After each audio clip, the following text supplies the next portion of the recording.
حکیم لقمان کے بوڑھی عورتوں کو جوان کر دینے والے ٹوٹکے۔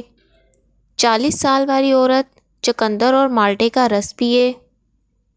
50 سال والی عورت کیوی کا پھل روز کھائے۔ 60 سال والی عورت ٹماٹر کا سالن زیادہ کھائے۔ 70 سال والی عورت گھیا توری کا سالن کھائے۔ بوڑھی عورت جوان ہونا چاہتی ہے تو ٹھنڈی چیزیں کم کھائے۔ جتنا گرم پانی پیو گے چہرے کی جلد تازہ رہے گی۔ جیسے عورت ٹھنڈا پانی پیتی جائے گی بوڑھی ہوتی جائے گی۔ مکھن اور دیسی گھی کا استعمال زیادہ کرنا شروع کر دیں۔ سبزیوں اور پھلوں کا استعمال بڑھا دیں۔ پھلوں میں کیوی کا پھل اور سبزیوں میں گھیا توری، بھنڈی اور بند گوبھی کا بھی استعمال کیا جائے۔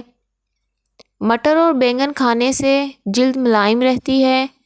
نہار منہ آلو کے چھلکے کا پانی سے منہ دھویا کریں۔ روز 3 جاپانی پھل کھانے کی عادت بنائیں۔ ہر کھانے میں شملہ مرچ کو استعمال کریں۔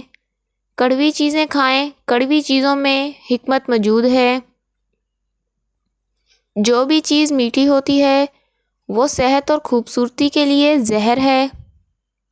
جو بھی دوا اور جو بھی چیز جو زبان کو کڑوی محسوس ہو، سمجھ جاؤ اس میں صحت اور خوبصورتی کے ہزاروں ذخائر ہیں۔ ہلدی بوڑھے چہرے کو جوان کر دیتی ہے۔ روز سوتے وقت ہلدی نیم گرم پانی میں بھگو کر چہرے پر مل دیں اور صبح کو منہ دھو لیں۔ جس بوڑھی عورت کا شوہر عمر میں چھوٹا ہو یعنی جوان ہو تو اس عورت کا چہرہ کبھی جلد بوڑھا نہیں ہوگا۔ جس عورت کا شوہر بوڑھا ہو وہ عورت جلد بوڑھی ہو جاتی ہے۔